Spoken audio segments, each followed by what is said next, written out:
Bismillahirrahmanirrahim. Assalamualaikum warahmatullahi wabarakatuh. Alhamdulillah. Terima kasih para pemirsa di rumah yang sudah setia menyaksikan kami dalam program Majelis Sore, Majelis Kita Semua. Seperti biasa, insya Allah kami akan menayangkan kepada Anda berkaitan dengan bahasan-bahasan yang seputar dengan kajian-kajian Islami, tentunya bersama dengan dari akademisi UIN Antasari Banjarmasin. Dan pada kesempatan kali ini kita sudah bergabung, lalu kemudian juga beliau datang ke studio Duta TV. Ini ada Bapak Dr. Khairul Hudaya MAG. Assalamualaikum. Waalaikumsalam warahmatullahi wabarakatuh. Ya? Alhamdulillah sehat. Alhamdulillah, Masya Allah. Karena itu nikmat yang luar biasa. Betul, dengan sehat itu kita bisa beraktivitas ya. Betul. Beraktivitas, beribadah dan lain sebagainya. Ke Duta TV bisa kan. Betul, Masya kegiatan. Dan pada kesempatan kali ini di bulan Juni ya pemirsa ya, di bulan Juni 2023 masyarakat, keluarga, rekan, sahabat atau bahkan diri sendiri ini sudah mulai berangkat haji, untuk menunaikan ibadah haji. Yang dimana ibadah haji ini penyempurnaan rukun Islam yang kelima dan dirindukan oleh seluruh umat muslim di seluruh dunia. Karena tidak semua dari kita memiliki kesempatan itu. Ada yang kemudian juga, dan ini tidak terbatas akan indikatornya begitu Pak ya. Terlepas dia kaya, terlepas dia terkenal, terlepas apapun itu yang kemudian juga menjadi kendala. Ketika belum ada panggilan, yang istilahnya orang Banjar bilang belum dipanggil, belum dikiau oleh Allah gitu ya untuk bisa berangkat ke tanah suci, maka ada saja halangan-halangan atau was-was di dalam diri atau secara eksternal yang kemudian juga dalam segi urusan, dalam segi biaya, dalam segi mental atau bahkan kesehatan yang seringkali menjadi kendala untuk bisa seseorang itu batal atau bahkan memiliki penundaan untuk bisa berangkat ke tanah suci. Apalagi kita tahu daftar haji hari ini kan bertahun-tahun, berpuluh-puluh tahun. Nah, dengan kondisi hari ini kita akan membahas berkaitan dengan adab untuk bisa seseorang naik haji. Karena terkadang di dalam penunaian ibadah haji ini sendiri memang kita tahu ada beberapa rangkaian aktivitas yang harusnya kita lakukan, baik itu wukuf, kemudian juga tahallul, lalu kemudian tawaf, sa'i dan lain sebagainya. Yang kita pelajari terkadang di sekolahan, baik itu sekolah pesantren begitu ya atau sekolah biasanya di TK Al-Qur'an yang sudah dipelajarkan untuk anak-anak kita tercinta. Kita mau mendengar terlebih dahulu secara umum tema yang akan menjadi bahasan kita hari ini, yakni adab dalam berhaji. Seperti apa sebenarnya? Boleh disampaikan oleh Pak. Terima kasih. Bismillahirrahmanirrahim. Assalamualaikum warahmatullahi wabarakatuh. Waalaikumsalam. Alhamdulillah wassalatu wassalamu ala Rasulillah wa ala alihi wa ashabihi ajmain, amma ba'du. Yang pertama, kita sangat bersyukur sekali atas nikmat yang Allah berikan. Kemudian salawat serta salam semoga selalu tercurahkan kepada junjungan kita Nabi Muhammad sallallahu alaihi wasallam. Dan alhamdulillah di akhir-akhir beberapa hari terakhir ini saudara-saudara kita yang sudah mendapatkan, kalau orang Banjar ya, yang sudah mendapatkan panggilan, mereka sudah mulai berangkat untuk menunaikan ibadah haji. Nah, mungkin di Banjar ini sudah mulai beberapa tahap itu sudah mulai berangkat. Memang di dalam Al-Qur'an itu apakah mereka yang tidak berhaji itu tidak dipanggil, atau mereka yang tidak berhaji itu sementara dia mampu, dia tidak menunaikan panggilan. Nah, sama seperti halnya kita mendengar azan. Azan itu sebenarnya kita mendengar, kita mampu, kita bisa berangkat, tapi kemudian hati kita tidak terpanggil. Apakah Allah tidak memanggil kita atau sebenarnya kita tidak memenuhi panggilan? Memang sejak dari dahulu, sejak Nabi Ibrahim itu sudah diperintahkan oleh Allah untuk memanggil orang-orang muslim berhaji itu. Wa adzin fin nasi bil hajj ya'tuka rijalan wa ala kulli dhamirin ya'tina min kulli fajjin amik. Kata Allah di dalam Quran surah Al-Hajj itu panggil itu. Orang-orang itu untuk berhaji. Kemudian apa? Nabi Ibrahim itu memanggil untuk berhaji. Nanti orang akan datang, baik dia rijalan, baik dia dengan jalan kaki, baik dia dengan mengendarai unta, baik dia dengan mengendarai fasilitas-fasilitas yang mungkin pada saat ini beragam fasilitas-fasilitas sarana yang digunakan oleh kaum muslim untuk berhaji. Nah kemudian baik yang dari orang yang dekat, baik orang yang jauh nanti akan datang semua ke Mekah itu dengan panggilan Nabi Ibrahim. Artinya apa? Setiap muslim sebenarnya sudah terpanggil untuk melakukan ibadah haji. Nah yang tidak itu adalah yang mereka tidak mampu, baru mereka mungkin bekalnya belum cukup, di jalannya tidak aman, sama seperti halnya kita beberapa tahun sebelumnya ada musibah corona misalnya. Semestinya waktu kita itu adalah terpanggil untuk melakukan ibadah haji. Tapi karena ada halangan, kita terhalang untuk mendapatkan panggilan itu. Betul. Atau untuk memenuhi panggilan itu. Nah pada dasarnya setiap muslim itu wajib merasa terpanggil. Terutama mereka yang cukup bekalnya, ada hartanya, keadaannya sehat, kemudian di jalan aman dan di tempat aman. Itu semua wajib terpanggil itu. Jadi mereka yang memiliki harta tapi kemudian tidak berangkat, maka kata Nabi tidak berhaji, maka nanti ketika meninggal itu pilih antara dia menjadi Yahudi kah atau dia menjadi Nasrani kah. Nah, saking beratnya bahwa mereka itu menjadi penyempurna keimanan kita itu. Nah, keyakinan kita terhadap ibadah haji itu wajibkah tidakkah? Nah, padahal dia mampu untuk melakukan itu. Padahal dia mampu untuk memenuhi panggilan itu. Tapi dia merasa tidak terpanggil. Siapa yang tidak memanggil? Semua memanggil. Ibrahim itu memanggil. Kita memenuhi panggilan itu kah? Tidakkah? Nah ini yang jadi persoalan itu. Padahal kita semua wajib merasa terpanggil kita.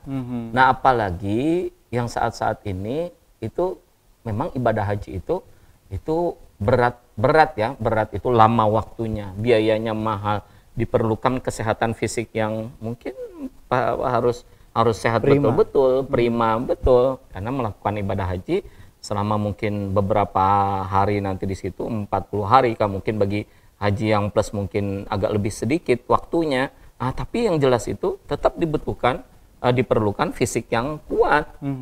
Ini mereka-mereka yang telah memenuhi beberapa ketentuan itu wajib mereka berhaji. Jangan merasa mereka tidak dipanggil oleh Allah. Mereka dipanggil semua dengan panggilan Nabi Ibrahim itu. Wa'adzin fin nasi bil haji, itu panggil itu orang-orang untuk berhaji itu. Dan ini sebutan dan seruannya untuk muslim. Tidak disebutkan istilahnya muslim yang kategorinya seperti apa begitu Pak ya. Walaupun memang seringkali kalau kita memaknai yang namanya rukun Islam, apalagi menyebut rukun Islam yang kelima, naik haji bagi yang mampu. Naik haji yang mampu. Man istata'a ilaihi sabila. Nah, istita'ah ini sendiri kan mampu di sini kan beragam sebenarnya. Betul. Indikatornya bukan dalam artian hanya sebatas materi saja. Betul. Banyak soalnya yang kemudian juga kita saksikan bersama, mereka yang kemudian secara materi tidak memiliki kemampuan, tapi ada orang yang mau berangkatkan untuk bisa naik ibadah haji dan lain sebagainya. Artinya kan makna istita'ah ini sendiri luas sebenarnya cakupannya. Tapi kalau bagi mereka yang istilahnya dalam hal ini begitu Pak, menunda yang tadi disampaikan, walaupun sebenarnya sudah secara materi sudah siap, lalu kemudian juga kesehatan mental dan lain sebagainya, namun terkadang ada perasaan was-was atau kemudian juga takut dengan gelar haji, lalu kemudian harus sesuai dengan tingkah laku kemudiannya dan lain sebagainya, sehingga banyak yang kemudian juga menunda atau bahkan mengurungkan niatnya untuk ibadah haji dan memilih opsi lain adalah ibadah umroh. Padahal kalaupun memang ibadah umroh itu kemudian juga dilakukan, tidak menggugurkan kewajiban begitu kan Pak ya untuk bisa menunaikan ibadah haji. Seperti apa tanggapannya dengan fenomena ini? Ya, memang haji itu, orang yang berhaji itu sebenarnya kan kemuliaannya sangat besar itu. Tidak ada balasan bagi haji yang mabrur itu, kata Nabi, kecuali surga. Haji yang mabrur itu adalah haji yang bir. Bir itu mendapatkan dia banyak kebaikan dia. Baik. Jadi orang yang berangkat haji kemudian dia menunaikan ibadah haji dengan penuh keikhlasan, dengan penuh kepatuhan, dengan penuh penghayatan, dengan penuh persiapan. Dia menyiapkan diri untuk mendatangi panggilan Allah itu. Nah kemudian dia laksanakan itu dengan baik, dengan penuh keikhlasan, dengan penuh ketundukan, kepatuhan, dia jalankan, dia akan mendapatkan kebaikan-kebaikan. Nah yang kebaikan itu kata Nabi, yang haji mabrur itu, memang salah satu cirinya itu adalah apabila orang itu kembalinya atau pada saat dia kembali setelah melaksanakan ibadah haji, itu terjadi perubahan dalam dirinya, perubahan untuk menjadi lebih baik. Tapi jangan beranggapan bahwa saya tidak sulit untuk berubah katanya. Saya banyak maksiatnya, saya banyak dosanya, saya banyak ini. Justru pada saat kita berhaji itu kesempatan kita untuk berdoa, memohon. Mudah-mudahan Allah mengubah sifat kita. Nah, lalu kita memperbaiki diri. Lalu kapan lagi kita, yang pertama kapan lagi kita bisa berubah? Kapan lagi kita bisa memohon? Kapan lagi kita bisa mendapatkan petunjuk untuk menjadi lebih baik lagi? Kalau kita tidak melaksanakan ibadah haji. Nah, kalau kita menganggap semua orang itu mesti ada dosanya dia. Betul. Kalau menganggap bahwa setiap kita ini tidak layak untuk berhaji karena masih berdosa, tidak ada yang layak ya. Mungkin hanya beberapa orang saja yang layak. Baik. Tapi niat kita itu adalah niat menunaikan kewajiban ikhlas. Ikhlas itu yang ikhlas kemudian itu, juga itu harus nanti kita capai bersama. harus kita betul-betul. Jadi syarat yang pertama orang berhaji itu adalah dia harus memantapkan niat dalam hati itu, dia harus ikhlas. Dia harus ikhlas. Dia ya. harus haji itu Meyakinkan niatnya ibadah. gitu ya. Niatnya ibadah. Nanti kata Nabi itu di akhir zaman itu nanti akan ada 4 kelompok. Nah, kalau 4 kelompok ini yang kemudian nanti 4 akan kita kelompok bahas nanti ya, kata Pak, ya. Nabi. Iya, betul. Nanti 4 kelompok ini tipikal orang-orang yang berhaji itu apa-apa saja nanti kata Nabi selain orang-orang yang ikhlas itu. Ini yang di luar orang-orang yang ikhlas itu. Nah, nanti muncul akan 4 kelompok itu kata Nabi itu. Apa saja dan siapa saja 4 kelompok yang kemudian juga disebutkan oleh Nabi, terutama bagi mereka yang menunaikan ibadah haji ini sendiri. Ini insya Allah bisa menjadi ilmu bagi kita semua. Kita nanti akan tanyakan di segmen 2. Tetaplah bersama kami dalam program Majelis Sore, Majelis Kita Semua.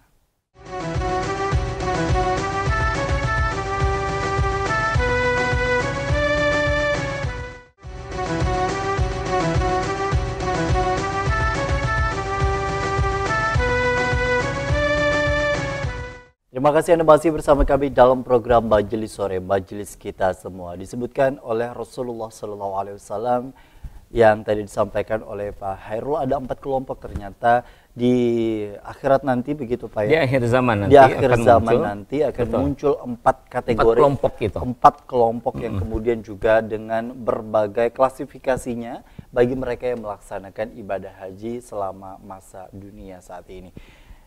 Kita tahu usia dunia ini sendiri kan hadir ketika Nabi Adam tercipta. Betul. Dan kemudian juga munculnya penunaian ibadah haji ini sendiri kita tahu dari zaman Nabi Ibrahim, begitu Pak ya. Lalu kemudian antara jarak Nabi Ibrahim hingga ke Nabi Muhammad SAW ini sendiri kan cukup jauh sebenarnya rentangnya. Tapi dengan berbagai hal-hal yang kemudian juga secara peribadahan ini kan merefleksikan kembali istilahnya sejarah-sejarah dalam hal pelemparan jumroh, kemudian juga tawaf hingga sa'i dan lain sebagainya. Artinya kan kondisi seperti ini bertahan sebegitu lama dan bahkan disempurnakan istilahnya oleh Nabi Muhammad SAW yang sudah kita pelajari bersama-sama dalam berbagai hadis maupun juga tata caranya. Nah, kalau disebut tadi ada 4 kelompok, siapa saja kira-kira Pak? Nah, jadi kata Nabi nanti di akhir zaman itu nanti ada 4 kelompok gitu yang mereka ketika berhaji itu memiliki tujuan yang bukan karena Allah itu. Yang pertama nanti ada kelompok as-salatin kata Nabi itu para sultan-sultan. Mungkin para penguasa, mungkin para mereka yang terkenal, mereka yang di masyarakatnya itu dikenal luas, itu as-salatin. Nah, yang pertama para sultan-sultan kata Nabi.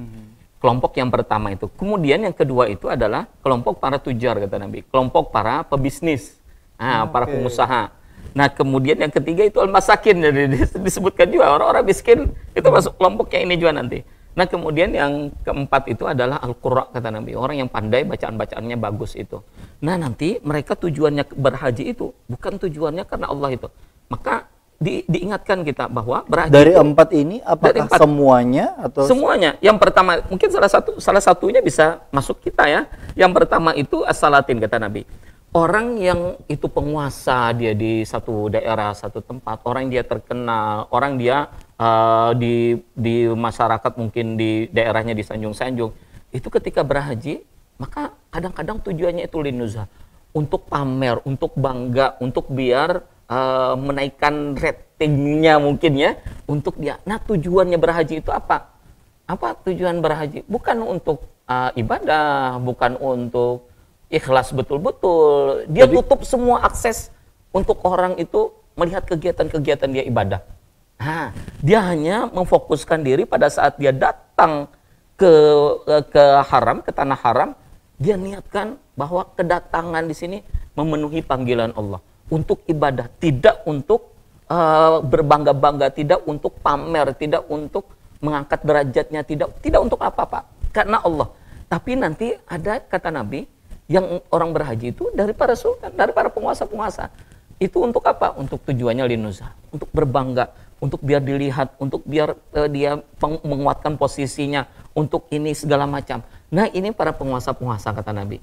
Kemudian yang kedua, nanti ada yang datang ke berhaji itu adalah para tujar, para pedagang.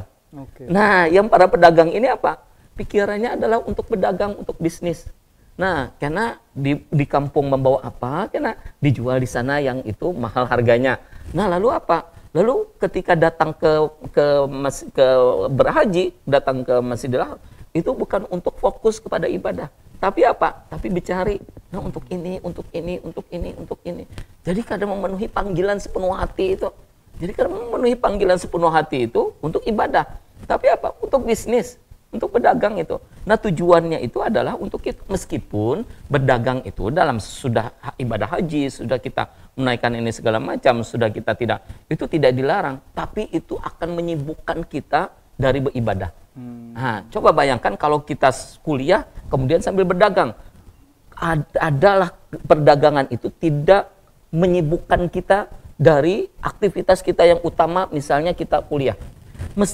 Meskinya itu bila kita bekerja kah, bila kita berdagang kah, bila kita berusaha kah, apakah itu mesti akan memotong waktu kita untuk kita kuliah. Dan demikian juga berhaji, yang mestinya itu kita fokuskan untuk ibadah, ketika kita niat kita juga untuk berdagang, nah waktu kita yang semestinya digunakan untuk ibadah, itu akan banyak hilang, fokus kita itu hilang, kemudian dipakai untuk berdagang. Nah, nanti orang yang banyak yang itu niatnya untuk berdagang, kata Nabi. Nah, kemudian yang ketiga, ada kelompok yang tiga. Kelompok yang ketiga itu kelompok yang para orang-orang miskin, ya Nabi. Nah, itu disebutkan juga masakin itu.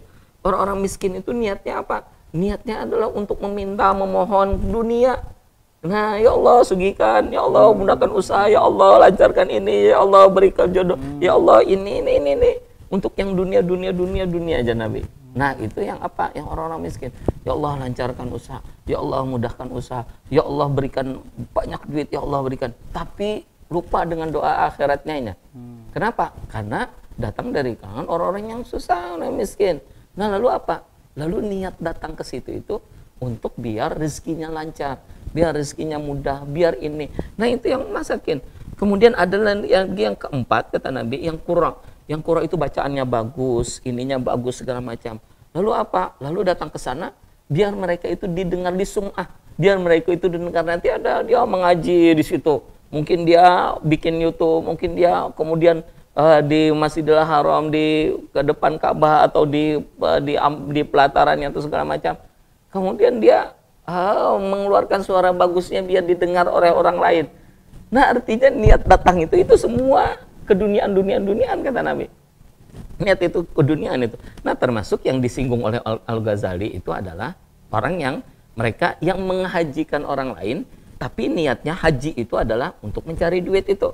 Nah, tapi kalau dia mendapatkan rezeki itu untuk dia berhaji, agar dia berhaji, nah itu tidak masalah. Meskipun tidak ada masalah juga karena membantu kita. Tapi kalau niatnya adalah untuk bercari berhaji, nah siapa yang hendak membadalkan? Nah, seorangan kita, kemudian kita 2, 3, sampai 5, sampai berapa orang aja, kita aja satu yang ambil seberatan. Padahal kada boleh. Nah, karena niatnya memang untuk bercari. Nah, para siapa yang niatnya untuk bercari berhaji, nah itu niatnya untuk dunia. Nah, makanya orang yang berhaji itu yang pertama, itu harus kita bersihkan niat dulu. Ini datang ke tanah haram ini, datang berhaji ini, datang untuk memenuhi panggilan Allah ini, untuk apa kita datang ini? Sama halnya kita datang ke masjid untuk memenuhi panggilan sholat itu. Apa niat kita? Apakah niat kita itu biar terlihat orang alim karena kita sering datang ke masjid? Apakah niat kita itu biar kita terlihat orang yang baik karena kita ini? Atau niat kita itu untuk ibadah? Nah, bila kita niat untuk ibadah, persiapan kita pun dari rezeki yang halal. Nah, maka kata Imam Ghazali itu yang pertama itu adalah rezekinya harus halal dulu. Nah, kemudian yang kedua itu dari rezeki yang halal itu niatkan kita dalam berhaji itu ikhlas kita ibadah, ikhlas kita memenuhi panggilan Allah. Jangan kita bercabang pikiran kita itu. Karena setiap bercabang itu akan memalingkan kita dari ibadah yang pokok. Nah, kan mestinya seperti itu terus. Bila kita ada ibadah itu ibadahnya bercabang, banyak kita gawian. Itu fokuslah, kita mulai ke fokus. Nih, karena habis ini anu. Nah, karena konsentrasi lagi kita. Sementara ibadah haji itu adalah perlu fokus kita. Betul. Nah, perlu fokus itu kita ikhlas kita kan? Betul. Ikhlas dengan rezeki yang ada, ikhlas dengan posisi yang ada, ikhlas dalam menjalankan ibadah haji. Jadi kita ada berpikiran. Apakah dari 4 kategori yang kemudian juga disebutkan ini bisa berlaku juga bagi mereka yang melakukan ibadah umroh begitu Pak ya? Betul. Yang tentunya juga hari ini kan banyak sekali istilahnya tanpa melihat kondisi fenomena hari ini begitu ya, ada yang kemudian juga sampai bikin konten bagaimana cara foto di depan Ka'bah dan lain sebagainya. Memang kembali lagi kepada niatnya mereka, kita tidak pernah tahu yang namanya isi hati seseorang, tapi sebagai pembenahan diri begitu Pak. Betul. Niat apa yang kemudian juga secara utuh mungkin masuk dalam kategori yang sudah benar nih untuk bisa menunaikan ibadah umroh dan ibadah haji. Apakah misalnya ketika kita ingin ke sana ke Baitullah, ketika misalnya memiliki niatan untuk bisa ziarah ke makam Rasulullah, lalu kemudian bisa melihat secara langsung Ka'bah sendiri seperti apa, lalu kemudian dengan kondisi rasa takzim kita, rasa takjub kita, sesekali mungkin kita berfoto tapi tidak kemudian juga menjadi dominan pada saat prosesnya. Apakah itu sudah masuk dalam kategori yang dibenarkan atau seperti apa gitu? Jadi aktivitas kita itu akan terlihat mana yang lebih kita fokuskan, mana yang tidak. Bila kita fokusnya itu adalah ibadah, maka kegiatan kita, mulai dari pikiran kita, rencana kita, kegiatan kita, itu adalah untuk ibadah. Tapi bila fokus kita itu adalah untuk tujuan yang lain, mestinya untuk tujuan yang lain itu. Nah, karena datang ke Masjidil Haram itu bukan untuk tawaf misalnya. Dia tawaf, tapi tawafnya itu adalah bukan untuk ibadah, tapi untuk konten misalnya. Dia tawaf itu, dia ada di hadapan Ka'bah bukan untuk itu. Karena dari awal, dari pikiran dia dirancang sudah dari awal. Kita itu kan melakukan kegiatan itu karena berdasarkan niat. Semua orang itu mesti ada niatnya. Nih datang ke tempat ini mau apa nih? Nah, kalau misalnya mau mengisi itu, maka kita fokus pada mengisi. Tapi kalau niatnya yang lain, banyak yang lain ini segala macam, kita tidak akan fokus itu. Nah, ada yang kemudian juga melakukan perekaman seperti itu. Kita memang sudah ada di dunia digitalisasi apa ya. Lalu kemudian memang tidak bisa dipungkiri bahwa penggunaan kamera, penggunaan apapun juga tampaknya kalau kita lihat bagi kita yang belum ke sana pemirsa ya, ini memang rasanya diboleh-bolehkan saja begitu ya. Karena sudah tidak sanggup lagi sekarang sampai itu. Tidak sanggup lagi untuk kemudian mentoler atau melarang. Berbeda dengan dulu begitu ya. Betul-betul dilarang begitu. Dilarang. Nah, dengan kondisi seperti ini Pak, ini kan artinya kembali lagi kepada niatnya. Ketika misalnya dia merekam sesuatu hingga kemudian dia sambil tawaf lalu keliling sambil merekam dirinya dan lain sebagainya untuk memberikan gambaran bahwa tawaf ini seperti ini. Lalu kemudian gambaran istilahnya dengan niatan untuk memberikan informasi bahwa kondisi tawaf ini kondisinya seperti ini, cuacanya seperti ini dan lain sebagainya. Apakah itu juga masuk dalam kategori yang istilahnya dalam adab begitu Pak ya? Ini masuk dalam kategori su'ul adab atau seperti apa? Yang penting kita tunaikan dulu ibadah kita sepenuhnya. Jangan ibadah itu dicampur dengan hal-hal yang lain. Nah, kemudian kalaupun kita mau foto sebagai kenangan, sekedarnya saja.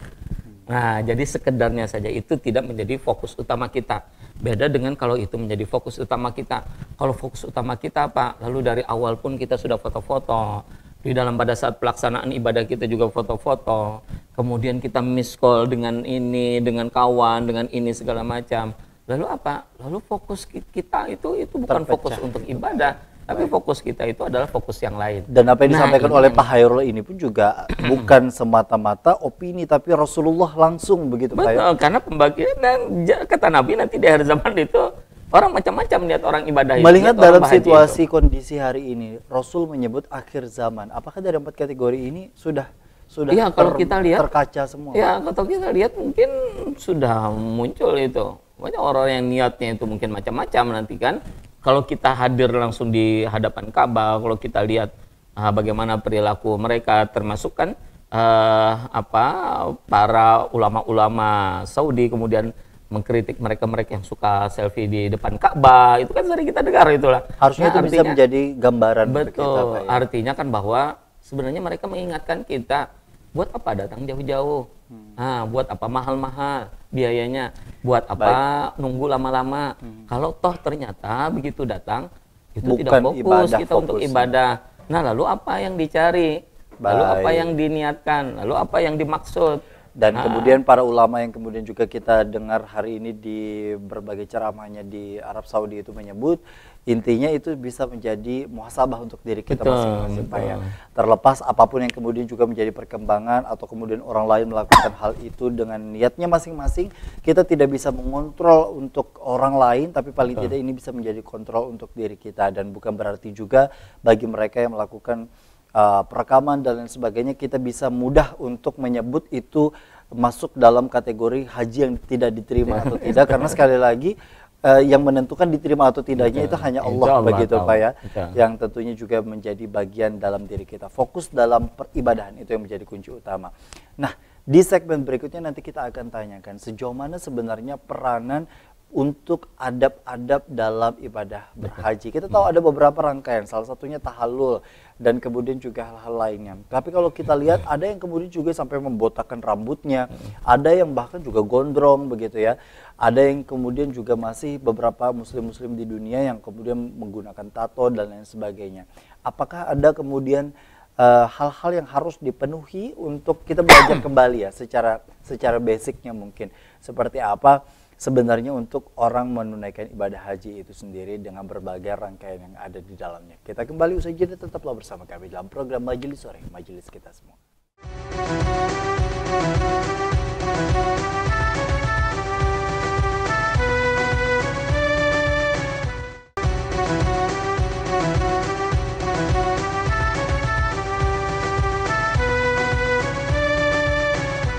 Terima kasih Anda masih bersama kami dalam program Majelis Sore, Majelis Kita Semua. Kembali kepada dasarnya, kalau kita bicara mengenai rangkaian ibadah haji, Pak, boleh sedikit kita ulas kembali begitu secara singkat apa saja hal-hal yang mungkin dirasa perlu. Yang membedakan sebenarnya kan kalau di antara ibadah umrah dan haji kan adalah wukuf, Pak, ya.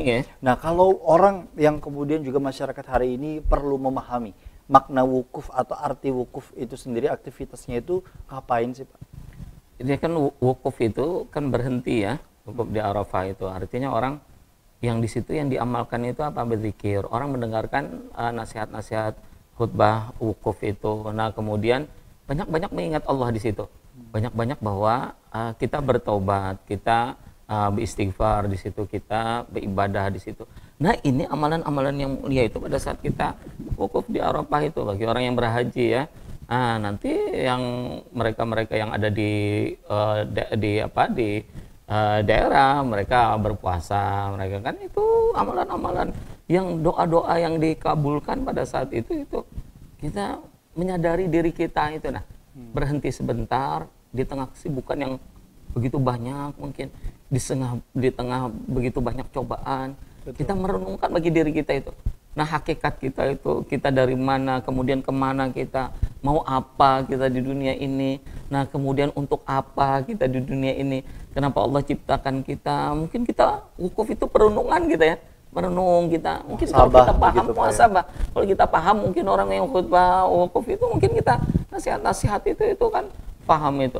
Nah, pada saat Nabi khutbatul wada itu yang khutbah perpisahan itu, Nabi juga mengingatkan itu kepada para sahabat-sahabatnya itu. Nah, jangan sampai memakan hak harta orang lain, jangan sampai menyakiti orang lain, jangan sampai, itu kan nasihat-nasihat bagi kita itu. Nah, pada saat kita wukuf itu. Nah, jadi apa? Kita perenungan diri sebenarnya pada saat kita wukuf itu. Nah, ini yang mungkin yang dimaksud dengan wukuf itu. Nah, kalau sekarang orang memahami, oh ini penuh kepanasan, ini itu segala macam. Betul. Nah, padahal yang dimaksud itu adalah itulah hakikat kita, tidak semua kehidupan kita itu nyaman. Sesuai dengan apa yang kita Sesuai inginkan. apa yang kita maukan, nyaman kayak di hotel, kemudian macam-macam nanti orang yang ada di situ kan. Ini berdempet-dempetan, ini orang tidak. Karena kan itu juga bagian dari ujian kita itu. diistilahkan juga sebagai istilahnya miniatur padang mahsyar. Pada masyar. Yang kemudian juga menjadi pengingat bahwa untuk diri kita ketika nanti insya Allah kita memasuki padang mahsyar, masuk dalam golongan yang mana begitu Pak ya? Yang tentunya juga menjadi pengingat untuk diri kita. Tapi kalau bicara mengenai ibadah haji ini sendiri kan Pak, dari 4 yang sudah dikategorikan oleh Nabi, tampaknya satu persatu sudah mulai terlihat begitu Pak ya, tanpa kita menyebut istilahnya siapa orangnya. Betul. Tapi melihat secara keseluruhan, apalagi istilahnya negara di dunia, bukan hanya Indonesia, di seluruh dunia istilahnya, kemudian juga berlomba-lomba untuk bisa datang ke ibadah haji dengan kuotanya masing-masing.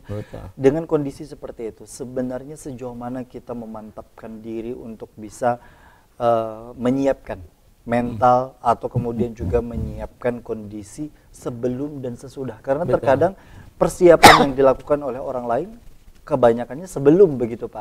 Ketika sesudah ibadah haji ini sendiri kembali lagi istilahnya ke pengaturan awalnya atau bahkan jauh lebih buruk, nauzubillah. Seperti apa sebenarnya? Jadi kan kita sering ya bila orang berhaji itu kemudian memang perlu persiapan juga sebenarnya. Karena di situ kan lama waktunya, apalagi orang tua kita dulu itu yang berhaji kalau itu naik kapal 3 bulan, naik kapal 6 bulan, beberapa bulan kan dalam perjalanan dan lain sebagainya itu.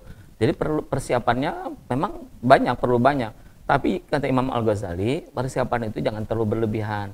Kalau dulu itu orang karena mungkin di sekitar Arab, lalu mereka berhaji itu dengan menunggangi unta, menunggangi bigol dan lain sebagainya. Itu jangan membebani hewan katanya. Jangan membawa pakaian-pakaian itu yang berlebihan, jangan membawa pakaian-pakaian itu yang mewah segala macam. Nah, ini adab-adabnya juga. Jangan kita membebani beban kita itu, bawaan kita itu berlebihan. Jadi yang mestinya itu cukup hanya untuk 1 bulan 40 hari, kita menyiapkannya sampai untuk 2 bulan misalnya. Nah, itu kan artinya membebani. 1 hari 5 baju gitu. Iya, 1 hari kita siapkan 5 baju. Nanti lagi ini segala macam. Lalu kita fokusnya tidak fokus lagi nanti.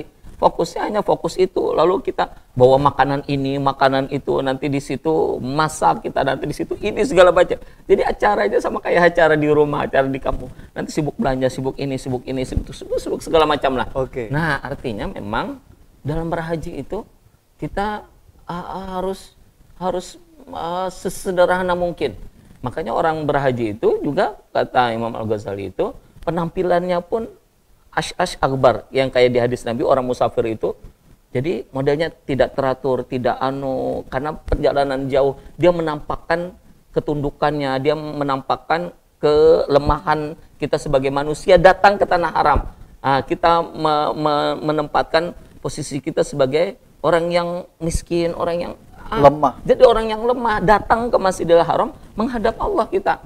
Jadi bukan datang ke rajanya, di raja seluruh alam, kita kemudian menampakkan bahwa kita raja juga. Jadi melepas segala identitas kita, melepas segala atribut yang sudah ada. Yang ada di kita di kampung itu. Nah, itu yang kita siapkan, itu yang kita bawa, itu yang kita. Nah, ini adab, termasuk bagian adab kita persiapan berhaji itu kata Imam. Seringkali ketika kita berbicara mengenai ibadah haji, erat kaitannya juga dengan ibadah umroh begitu. Banyak orang yang kemudian juga melakukan ibadah umroh bukan semata-mata hanya untuk ibadah, tapi juga wisata ternyata Pak. Iya. Nah, sejauh mana sebenarnya pergeseran antara yang betul-betul ibadah ke arah wisata ini sendiri, dan akhirnya kan ini menjadi tren tersendiri begitu bagi sebagian orang untuk kemudian juga ketika misalnya sudah, apalagi yang kemudian juga memiliki kemampuan dan kecukupan, dirasa sudah perlu healingnya ke beberapa tempat, beberapa negara atau beberapa dan salah satunya dengan umroh itu tadi umroh untuk plus mendekatkan diri dan lain sebagainya. Sejauh mana sebenarnya pergeseran zaman dulu dengan zaman sekarang? Ya, jadi kan memang ada dua ya. Kalau kita musafir itu mubah hukumnya ya. Kalau dari aspek hukum. Nah, kemudian kalau kita jalan-jalan, kalau kita melihat keindahan alam itu untuk mengagumi ciptaan Allah, itu hukumnya mubah saja, kita boleh saja. Tapi kalau kita umroh haji itu untuk ibadah. Jadi memang porsinya itu berbeda. Kalau kita haji kemudian atau kita umroh, kita niatkan itu untuk jalan-jalan, kita niatkan itu untuk wisata, kita niatkan itu untuk apa? Bukan untuk ibadah. Nanti bergeser itu makna dari ibadah itu. Lalu apa? Kita hanya fokus kepada ibadah. Nih kita jalan-jalan sekarang, kita ke Taif, jalan-jalan kita melihat ini, melihat itu, melihat ini segala macam. Lalu apa? Ibadah kita selama di Masjidil Haram, kita tawaf, kita kemudian banyak sholat di situ. Karena sholat di Masjidil Haram itu kata Nabi, kelipatannya 100.000 kali dibandingkan dengan di luar Masjidil Haram. Kemudian kalau di Masjid Nabawi itu 1.000 kali. Itu yang mestinya kita manfaatkan untuk ibadah, itu ibadah. Baik. Nah, tapi kalau kita niat kita wisata, lalu begitu datang ke situ, kita akan nanyakan mana tempat-tempat yang bagus untuk jalan-jalan, mana tempat-tempat kita untuk santai-santai, mana tempat itu. Lalu apa? Konsentrasi kita bukan untuk ibadah. Bukan berarti itu wisata. Bukan berarti itu dilarang begitu Pak ya. Tapi kembali lagi kepada niat bahwa berangkat ke sana ibadah, juga kita ibadah, bukan untuk wisata kita. Itu yang jadi menjadi kuncinya. Boleh-boleh saja sebenarnya, tidak dilarang. Atau kita umrah plus misalnya. Nanti ada ke Yaman, ada ke Mesir, ada ke Turki, sekarang itu ada ke Palestina. Itu boleh-boleh saja. Itu kan kita melihat, mengagumi ciptaan-ciptaan Allah itu. Baik. Nah, kemudian kita melihat dunia yang Allah ciptakan itu untuk asal jangan lupa dengan ibadah pokoknya. Ibadah pokok kita jangan istilahnya ibadah pokok itu sendiri. Selain sholat 5 waktu gitu Pak ya. Jangan kita sholat-sholat yang kemudian juga diutamakan. Betul. Baik. Nah, di segmen berikutnya nanti kita akan bahas lebih lanjut. Tetaplah bersama kami dalam program Majelis Sore, Majelis Kita Semua.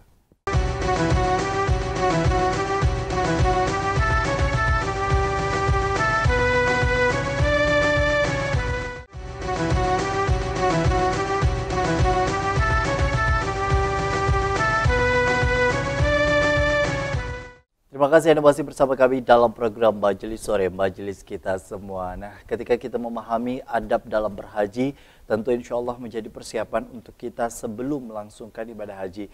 Walaupun ada beberapa hal yang harus dipenuhi dalam hal materi, kesiapan mental, fisik, dan lain sebagainya. Insya Allah berkat niat yang baik, kemudian untuk menunaikan dan melengkapkan serta menyempurnakan rukun Islam diri kita, insya Allah Allah mudahkan. Dan itu yang menjadi harapan bagi kita semua ya Pak ya. Ketika kita misalnya sudah menjalankan 4 rukun Islam yang sudah dijalankan ini, tinggal satu lagi yang kemudian kita selalu panjatkan doanya.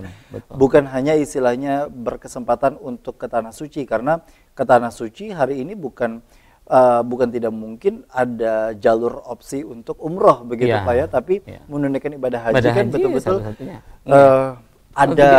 ada hukum kewajiban di sana untuk diri kita sebagai umat muslim. Terakhir dari apa yang bicara mengenai secara keseluruhan adab-adab berhaji begitu, apa hal-hal yang mungkin patutnya kita persiapkan atau hal-hal yang harus dihindari selain dari dalam diri kita secara niat atau kemudian juga aktivitas-aktivitas yang mungkin memecah fokus konsentrasi dalam beribadah kita. Jadi salah satu hal yang perlu kita ingat itu bahwa memang ibadah haji itu mengeluarkan banyak biaya, mengeluarkan fisik kita perlu kita siapkan ini segala macam. Jangan sampai kita merasa sesudah kita berhaji kita jual harta kita ini, kemudian tabungan habis misalnya, kita banyak bersedekah di situ kemudian habis kita merasa menggerutu di dalam hati kita, ada rasa penyesalan. Begitu datang kita berhaji, anunya habis harta ini segala macam itu. Nah, kemudian di tempat berhaji, ketika pada saat berhaji mungkin ada sebagian saudara kita juga yang sakit, yang meninggal segala macam. Nah, kemudian dari kita yang sakit, kemudian ada rasa penyesalan misalnya. Nah, ini datang haji malah sakit. Oh, ini datang haji malah repot. Nah, itu harus kita tetapkan lagi, harus kita hindari itu. Harus kita kuatkan lagi bahwa perjalanan ibadah haji apapun yang kita keluarkan selama beribadah haji itu sama dengan kita berjihad itu. Nah, bahkan para ulama itu sering bahwa ketika kita berada di tanah haram itu kita bahkan jangan kita mengendarai kendaraan, tapi kita berjalan itu. Karena setiap langkah itu adalah diberi beribadah, diberi pahala yang lebih besar lagi dibandingkan kita menggunakan bis misalnya. Ini nanti ada yang mengguru tuh, oh jaraknya jauh, bisnya lambat, kita jalan apa? Justru itu menjadi peluang ibadah kita ketika kita berhaji. Jadi dalam berhaji itu tinggalkan, kata Allah itu, urusan duniawi yang urusan termasuk al-haju asyhurum ma'lumat, kata Allah itu. Faman farada fala rafata wala fusuqa wala jidala fil hajj. Jangan kita mengucapkan ucapan-ucapan yang kotor, ucapan-ucapan yang itu membuat kita menuju kepada hal-hal yang rafat itu, ucapan-ucapan yang tidak baik, kotor-kotor itu. Wala fusuqa, jangan juga kita berlaku maksiat di tanah haram itu. Wala jidal, jangan suka berbantah-bantahan. Jangan berkelahi. Ini lawan kloter sama kloter berkelahi, lawan pembimbing haji berkelahi. Nah itu bagian daripada adab-adab itu. Nah dijaga hati, dijaga perbuatan, dijaga segala macam, dijaga niat. Jangan sampai kita itu ibadah itu betul-betul harta kita itu untuk apa? Untuk Allah, dari Allah. Nanti kita persembahkan untuk Allah. Jangan merasa menyesal kemudian. Banyak harta habis, banyak ini terjual, banyak ini. Kemudian begitu datang haji, kada bahata ini segala macam. Itulah pengorbanan kita untuk berhaji itu sama dengan nilainya kita berjihad. Nah, berjihad di jalan Allah itu. Kita sakit, itu merupakan bagian dari jihad kita itu. Dalam untuk memenuhi rukun kita yang kelima itu, rukun ibadah. Haji itu kita. Rukun Islam kita itu artinya kita dengan kondisi seperti itu. Jangan kita meluruskan niat. Jangan kita merasa menyesal. Justru kita harusnya merasa bersyukur. Kita diberi kesempatan itu untuk berhaji, ibadah haji. Betul, karena tidak semua orang itu bisa melaksanakan ibadah haji. Sampai ibaratnya sudah meninggal pun istilahnya banyak orang yang kemudian juga tidak berkesempatan untuk beribadah haji. Baik. Nah, dengan kondisi seperti itu, ini bisa menjadi pengingat untuk kita semua, karena terkadang hati kita tidak bisa mengontrol, apalagi ada nafsu di dalamnya, ada kemudian juga godaan-godaan dari setan untuk kemudian ada muncul keakuan di dalam diri, atau kemudian juga ingin sekali dianggap untuk bisa memiliki kekuatan setelah beribadah haji, lalu kemudian juga ingin dianggap orang yang kemudian memiliki kemampuan untuk bisa beribadah haji. Tinggalkan itu semua berarti untuk kemudian meluruskan niat itu semua, dan kemudian betul-betul menjalankan apapun yang menjadi kendala atau tantangan pada saat ibadah haji. Anggap itu menjadi bagian yang insya Allah menjemput akan nilai-nilai ibadah di mata Allah dan di sisi Allah. Apalagi untuk bisa ziarah ke makam Rasulullah, tokoh yang paling kita rindukan, yang paling kita cintai, yang tentunya juga bisa menjadi ziarah yang kemudian juga bisa kita harapkan syafaat dari beliau hingga akhir hayat nanti. Masya Allah. Terima kasih Pak Dr. Sama-sama. Terima kasih juga bagi para pemirsa di rumah. Semoga bermanfaat tontonan ini. Mudah-mudahan kita seberatan, berhaji seberatan. Amin. Diberikan kesempatan untuk haji kita. Amin ya rabbal alamin. Terima kasih juga bagi para pemirsa di rumah. Semoga tayangan ini bukan hanya menjadi tontonan, tapi juga insya Allah menjadi tuntunan untuk kita semua. Akhirnya saya Gusti Muhammad Hermawan dan salah hilap mohon maaf. Hidayah mengucapkan terima kasih. Wassalamualaikum warahmatullahi wabarakatuh.